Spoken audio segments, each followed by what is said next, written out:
सोने का अंडा। बहुत दूर पहाड़ों के बीचों बीच एक बड़ा सा जंगल था।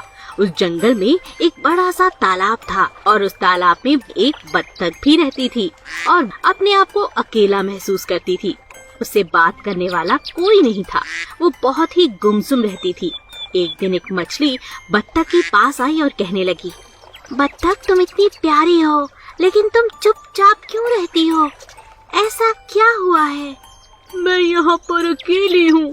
इस तालाब में मेरे परिवार का कोई नहीं है। मेरे परिवार के सब लोग इस तालाब को छोड़कर चले गए हैं। अब मैं यहाँ अकेली हूँ, इसीलिए उन्हें याद कर कर उदास रहती हूँ। पर सब तुम्हें अकेला छोड़ के क्यों चले गए? मुझसे एक बड़ी गलती हुई थी, इसीलिए सब एक साल के लिए मुझे छोड़ के चले गए हैं। मुझे बताओ ऐसा क्या हुआ? मेरे परिवार में सबके अंडे सोने के होते हैं।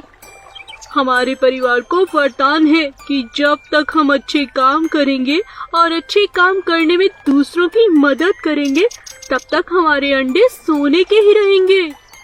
क्या तुम्हारे अंडे भी सोने के होते हैं? अब नहीं होते, पहले मेरे अंडे भी सोने के थे। अच्छा, फिर क्या हुआ? एक बार मेरी दोस्ती एक सांप से हो गई। उसने मुझे एक दिन चोरी करने के लिए प्रेरित किया और मैं उसकी बातों में आ गई।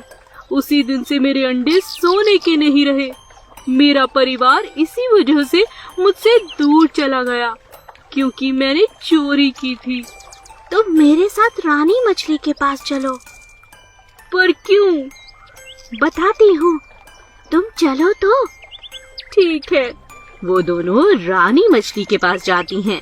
रानी मछली बत्तख को रोज एक अच्छा काम करने की सलाह देती है। कुछ ही दिनों तक ऐसा करने पर बत्तख के अंडे फिर से सोने के हो जाते हैं। देखो बहन, मेरे अंडे फिर से सोने के हो गए। अब जल्द ही मैं अपने परिवार को मिल पाऊंगी। हाँ, और तुम्हारा परिवार अब जल्द वापस आ जाएगा। अरे वो देखो, वो सब आ रहे हैं। धन्यवाद।